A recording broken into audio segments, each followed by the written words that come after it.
Vous êtes-vous déjà demandé pourquoi il semble que la vie, parfois, nous confronte à des défis qui semblent impossibles à surmonter? Comme si l'univers testait nos limites, nous demandant « Jusqu'où es-tu prêt à aller pour grandir ?» Maintenant, imaginez que ces obstacles ne sont pas des punitions, mais des invitations déguisées, des invitations à transformer vos faiblesses en force, vos doutes en certitudes et vos luttes en conquêtes. Dévoilons cette idée ensemble et découvrons comment les moments les plus difficiles peuvent être les portails vers les plus grandes réalisations. La vie est imprévisible. Elle peut apporter des victoires incroyables et, peu après, lancer un défi qui semble insurmontable. Mais pourquoi cela arrive-t-il? Parce que les défis sont la manière dont nous grandissons, même lorsque nous ne nous en rendons pas compte. Ils fonctionnent comme des miroirs, reflétant nos insécurités, mais aussi nos capacités inexploitées. Selon des études récentes, près de 60% des personnes ayant traversé des crises sévères rapportent que ces expériences les ont aidés à trouver un but plus clair dans la vie. Cela signifie que, même dans les pires moments, il existe un chemin de croissance attendant d'être découvert. Imaginez-vous portant un sac à dos. Au début, elle est légère et facile à transporter, mais à mesure que les défis surgissent, de nouvelles pierres sont ajoutées. Il arrive un moment où vous sentez que vous ne pouvez plus faire un pas de plus. Que faites-vous? Beaucoup abandonneraient, mais ceux qui choisissent de persister trouvent quelque chose d'extraordinaire. Dans le sac à dos, avec les pierres, il y a des outils cachés, des outils que vous n'auriez jamais découverts si vous n'aviez pas ressenti. Le poids. Ces outils sont vos forces, compétences et résilience, qui ne se révèlent que lorsqu'ils sont mis à l'épreuve. Les moments difficiles peuvent sembler interminables, mais il y a un secret, ils passent toujours. Tout comme la tempête. La plus féroce finit par céder la place au soleil. Les adversités sont temporaires. Et à la fin, elles laissent quelque chose de précieux, des leçons et des expériences qui façonnent qui vous êtes. Saviez-vous que la science montre que surmonter des défis renforce la neuroplasticité du cerveau? Cela signifie qu'en affrontant des problèmes, votre esprit s'adapte littéralement, vous rendant plus créatif, résilient et capable de résoudre de nouveaux défis. Alors, je te demande, qu'est-ce qui est dans ton sac à dos? Quels outils n'avez-vous pas encore découverts parce que vous ne regardez que le poids des pierres? C'est votre opportunité de changer la narration. Dans les prochains chapitres, nous explorerons comment identifier ces outils, renforcer votre mentalité et transformer même les moments les plus difficiles en marche vers quelque chose d'extraordinaire. Après tout, ce ne sont pas les défis qui nous définissent, mais plutôt la manière dont nous choisissons de les affronter. Allons-nous continuer ce voyage ensemble? Mais il y a quelque chose de plus grand qui guide tout cela, quelque chose qui transcende notre compréhension humaine. Avez-vous déjà considéré que chaque difficulté rencontrée peut faire partie d'un plan divin conçu pour renforcer votre foi et façonner votre caractère? Croyez-moi, il n'y a pas de coïncidence. Chaque épreuve, chaque larme et chaque moment de doute font partie d'un dessein plus grand. Aujourd'hui, nous allons explorer comment Dieu agit au milieu des défis, nous accordant force, direction et la certitude que nous ne sommes jamais seuls. Le but des défis, dans la perspective de Dieu. Les défis sont des outils utilisés par Dieu pour façonner notre vie. Ils ne surgissent pas pour nous détruire, mais pour nous affiner, comme l'or qui est purifié par le feu. La Bible est remplie d'histoires qui nous montrent comment Dieu utilise les moments de difficulté pour révéler son dessein. Dans Jérémie 29, 11, nous lisons « Car je connais les projets que j'ai formés pour vous, dit le Seigneur. Des projets de paix et non de malheur, pour vous donner un avenir et une espérance. » Cela nous rappelle que, même lorsque nous rencontrons des difficultés, Dieu travaille pour notre bien. C'est le poids qui révèle sa force. Imaginez que la vie est une marche sur un sentier montagneux.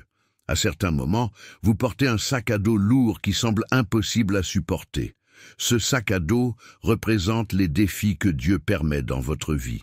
Parfois, le poids semble insupportable, mais c'est précisément ce poids qui renforce les muscles de la foi. Dans 2 Corinthiens 12:9, Paul partage les paroles du Seigneur. « Ma grâce te suffit, car ma puissance s'accomplit dans la faiblesse. » Quand nous nous sentons faibles, c'est le moment où Dieu nous fortifie et nous rappelle que nous ne sommes pas seuls. Les exemples de surmontement dans la Bible montrent comment Dieu utilise les défis pour accomplir de grandes choses. Voyez le cas de Joseph, fils de Jacob. Il a été trahi par ses frères, vendu comme esclave et emprisonné injustement. Mais Joseph n'a jamais perdu la foi en Dieu. Des années plus tard, il a été élevé à un poste de leadership en Égypte, devenant responsable de sauver de nombreuses vies pendant une période de famine. Un autre exemple est celui de Job, qui a affronté des pertes inimaginables, sa richesse, sa santé et sa famille. Même au milieu de la souffrance, il déclara « Je sais que mon Rédempteur est vivant ». Job 19:25. À la fin, Dieu a restauré tout ce que Job avait perdu, montrant que la fidélité et la persévérance dans la foi sont toujours récompensées. Dieu ne nous laisse jamais abandonner. Il nous fournit des outils spirituels pour affronter les défis, les voici. 1. La parole de Dieu. La Bible est une source inépuisable de sagesse et de réconfort. Psaume 119, 105 dit « Ta parole est une lampe à mes pieds et une lumière sur mon sentier. » Pratique. Lisez quotidiennement un passage des Écritures et méditez sur la façon dont il s'applique à votre vie. 2. La prière. La prière est le canal direct avec Dieu. C'est là où nous trouvons la paix et la force. Philippiens 4, 6, 7 nous encourage. Ne vous inquiétez de rien, mais en toute chose, faites connaître vos demandes à Dieu par la prière et la supplication avec des actions de grâce. 3. La communion avec les autres. Dieu nous a créés pour vivre en communauté. Partager nos luttes et chercher le soutien de nos frères dans la foi nous renforce. Hébreux 10, 24, 25 nous rappelle « Considérons-nous les uns les autres pour nous inciter à l'amour et aux bonnes œuvres. » 4. La transformation que les défis provoquent. Les moments d'épreuve sont des opportunités pour grandir en foi et en caractère. Jacques 1, 2, 4 nous enseigne « Mes frères, regardez comme un sujet de joie la diversité des épreuves auxquelles vous pouvez être exposés, sachant que l'épreuve de votre foi produit la persévérance. Tout comme la chenille doit passer par la contrainte du cocon avant de se transformer en papillon, Dieu utilise les défis pour nous façonner en quelque chose de plus grand. C'est dans ce processus que nous nous rapprochons de son dessein pour notre vie. Maintenant, prêtez beaucoup d'attention. Vous traversez peut-être un moment difficile et je vais vous donner des conseils pour renforcer votre foi dans ces moments. 1. Ayez confiance dans le plan de Dieu. Rappelez-vous qu'il est aux commandes, même lorsque tout semble incertain. 2. Cultivez la gratitude. Trouvez des raisons de remercier, même dans les moments difficiles. Cela change notre perspective et nous connecte à la grâce divine. 3. Restez persévérants. Ne renoncez pas. Continuez à chercher Dieu, même lorsque les réponses semblent tarder. 4. Aidez les autres. Utilisez votre expérience pour encourager ceux qui font face à des défis similaires. Comme 2 Corinthiens 1, 4 nous le dit, Dieu nous console pour que nous puissions consoler les autres. Les défis sont plus que des difficultés. Ce sont des opportunités divines pour grandir en foi, sagesse et force. Lorsque nous faisons confiance à Dieu, nous découvrons qu'il transforme le poids de nos problèmes en leçons et bénédictions qui façonnent notre avenir. Maintenant, je vous pose la question.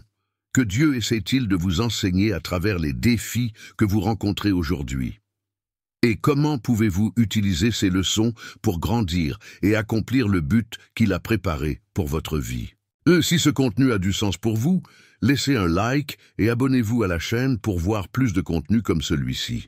Découvrez comment Dieu agit en notre faveur et comment nous pouvons aligner nos actions à sa volonté pour expérimenter la paix, le but et la plénitude. Après tout, comme le dit Romains 8, 28, nous savons que Dieu agit en toutes choses pour le bien de ceux qui l'aiment. Allons-nous continuer ensemble ce voyage de foi et de transformation Vous êtes-vous déjà arrêté pour réfléchir à ce que signifie vraiment faire confiance à Dieu, pas seulement dans les moments tranquilles, mais dans les plus difficiles, quand tout semble incertain? Cette confiance est la base qui soutient notre cheminement, nous permettant de voir au-delà des difficultés et de trouver un sens à chaque expérience. Plongeons plus profondément dans ce concept et comprenons comment il transforme notre vie. Faire confiance à Dieu va au-delà de croire qu'il existe. C'est lui remettre le contrôle total, même quand nous ne comprenons pas ce qui se passe. C'est comme marcher dans un tunnel sombre, sachant qu'il guide chaque pas. Psaume 37, 5 nous encourage. Remets ton sort au Seigneur, mets en lui ta confiance, et il agira. Cette confiance ne signifie pas l'absence de doute ou de peur. Cela signifie, oui, choisir de croire que Dieu est aux commandes, même lorsque les circonstances sont contraires. C'est comprendre que son timing et ses plans sont parfaits, même s'ils semblent différents des nôtres. Je sais que vous vous demandez peut-être, mais comment développer la confiance en Dieu? La confiance en Dieu ne surgit pas automatiquement, elle se construit au fil du temps, surtout dans les moments d'épreuve. Voici des moyens pratiques de la renforcer. La Bible est pleine de promesses qui réaffirment le soin et l'amour de Dieu pour nous. Par exemple, Ésaïe 41, 10. « Ne crains rien, car je suis avec toi. Ne sois pas effrayé, car je suis ton Dieu. » Lisez et méditez ces promesses régulièrement, surtout en moments de doute.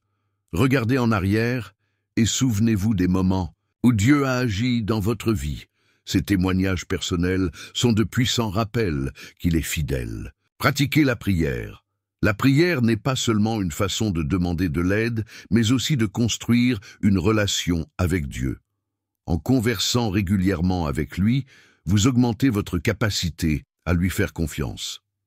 S'entourer de personnes de foi, partager vos luttes avec d'autres qui font confiance à Dieu peut renforcer votre propre foi. Les témoignages de surmontement inspirent et nous rappellent le pouvoir de Dieu. Saviez-vous qu'il y a un but divin pour votre vie?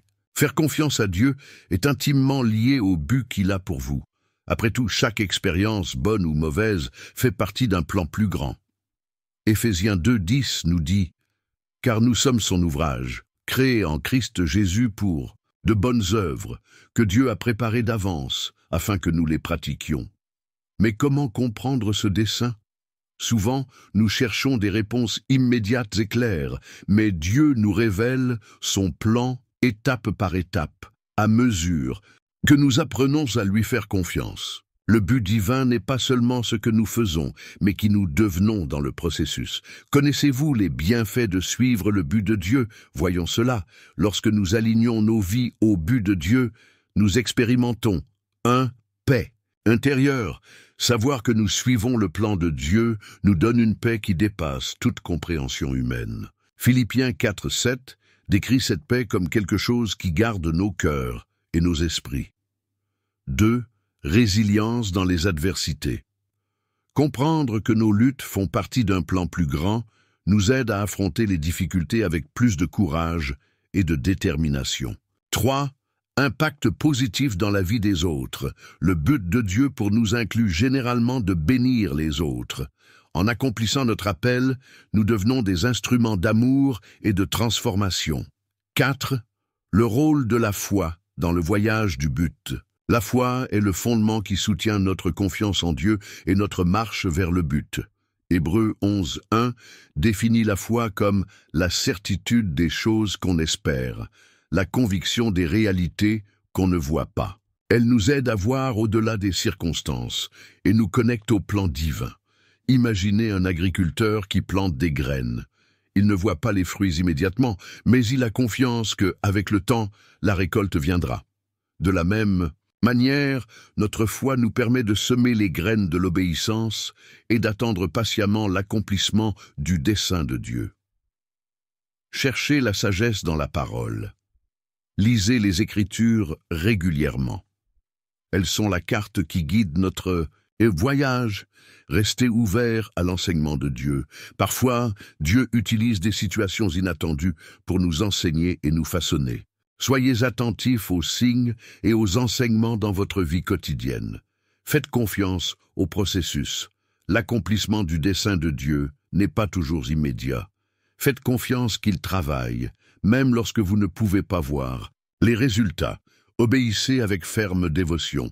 L'obéissance à Dieu démontre la confiance. Même si nous ne comprenons pas ses voies, suivre ses instructions nous rapproche du plan qu'il a pour nous. Faire confiance à Dieu et s'aligner sur son dessein sont des pratiques qui transforment notre perspective et façonnent notre cheminement. Elles nous permettent d'affronter les défis avec plus de clarté et de trouver un sens dans toutes les expériences. Dieu ne nous a pas créés pour vivre sans direction. Il nous a formés avec un but spécifique et nous accompagne à chaque étape du voyage. Alors, comment pouvez-vous renforcer votre confiance en Dieu aujourd'hui? Quelles étapes simples pouvez-vous prendre pour aligner votre vie avec le but qu'il a pour vous? Dans les chapitres suivants, nous continuerons à explorer des moyens d'approfondir notre relation avec Dieu et de vivre une vie pleine de sens, de paix et d'impact. En fin de compte, lui faire confiance est le premier pas pour découvrir l'extraordinaire. Allons-y ensemble. Maintenant, nous arrivons à un point crucial. Comment vivre ce but de manière à honorer Dieu et à bénéficier aux autres? La réponse réside dans deux vertus essentielles, l'humilité et la gratitude. Les deux nous aident à reconnaître ce que nous recevons de Dieu et à vivre en harmonie avec son plan. Explorons comment ces qualités façonnent notre parcours et renforcent notre impact dans le monde. Vivre le dessein de Dieu exige que nous gardions les pieds sur terre et le cœur en harmonie avec lui. L'humilité n'est pas de penser moins de soi-même, mais de penser moins à soi-même. C'est reconnaître que tout ce que nous avons conquis vient de la grâce divine et que nous sommes des instruments entre ses mains. Proverbe 22:4 nous rappelle « Le salaire de l'humilité et de la crainte du Seigneur est richesse, honneur et vie ». Ce passage nous enseigne qu'en vivant avec humilité, nous ouvrons la voie pour que Dieu nous bénisse de manière qui dépasse nos attentes. La gratitude est ce qui nous permet de reconnaître les bénédictions que nous avons déjà, même au milieu des défis. Quand nous sommes reconnaissants, notre cœur s'aligne avec le cœur de Dieu, comme il est écrit dans 1 Thessaloniciens 5:18, « En toute chose, rendez grâce, car c'est la volonté de Dieu en Christ Jésus à votre égard. » Mais comment développer un cœur reconnaissant? Voici quelques pratiques simples. Reconnaissez ce que vous avez déjà. Consacrez du temps chaque jour pour lister 3 choses pour lesquelles vous êtes reconnaissant. Célébrez les petites victoires. Ne attendez pas de grandes réalisations. Pour montrer votre gratitude, valorisez les petites étapes de votre parcours. Partagez votre gratitude. Dites à Dieu et aux personnes autour de vous combien vous appréciez ce qu'ils font pour vous. Quand nous vivons avec humilité et gratitude, notre but gagne en force et en clarté. Ces vertus nous aident à éviter l'orgueil et l'égoïsme, ouvrant ainsi un espace pour que Dieu agisse à travers nous. L'humilité nous rappelle que nous sommes des serviteurs. Notre but n'est pas seulement de penser à nous, mais de voir comment nous pouvons servir les autres. Matthieu 23:11 dit « Le plus grand parmi vous sera votre serviteur ». La gratitude nous connecte à la joie. Un cœur reconnaissant trouve de la joie dans toutes les situations, même dans les adversités. Cela nous permet de remplir notre but avec enthousiasme et persévérance. Comment pouvez-vous incorporer plus d'humilité et de gratitude dans votre vie quotidienne? De quelle manière ces vertus peuvent-elles vous aider à vivre le but que Dieu a prévu pour vous? Jusqu'ici, nous avons réfléchi à la manière de relever des défis, de faire confiance à Dieu, de vivre avec un but et de pratiquer l'humilité et la gratitude. Maintenant, il est temps de faire un pas en avant. Comment utiliser le but divin dans notre vie pour impacter positivement le monde qui nous entoure? C'est l'essence de la vie en communion avec Dieu. Nous n'avons pas été appelés seulement pour être transformés, mais aussi pour être des agents de transformation.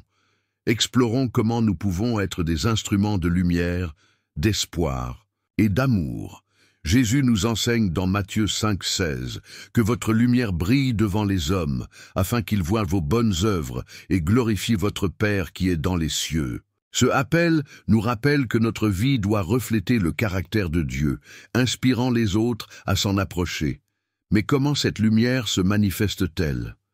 Non par la perfection, mais par nos actions quotidiennes de bonté, de compassion et d'intégrité. C'est dans les petites attitudes, un mot d'encouragement, un geste d'aide ou un acte de justice que nous impactons le monde de manière profonde. Servir avec amour. Vivre le but de Dieu signifie mettre l'amour en pratique. Cela se manifeste lorsque nous aidons notre prochain. Proverbe 19:17 nous dit « Celui qui a pitié du pauvre prête à l'Éternel, et il lui rendra selon son œuvre. » Le soin des nécessiteux est un reflet direct de l'amour de Dieu en nous. Nous promouvons la justice. Dieu nous appelle à être la voix des opprimés et les défenseurs de ce qui est juste, comme nous le voyons en Michée 6:8, et que te demande le Seigneur, que tu pratiques la justice, que tu aimes la miséricorde et que tu marches humblement avec ton Dieu. Ces actions montrent que le but n'est pas seulement quelque chose d'interne, mais une mission qui transforme les vies autour de nous. Dans notre parcours, il y aura des défis, mais nous ne pouvons pas nous décourager.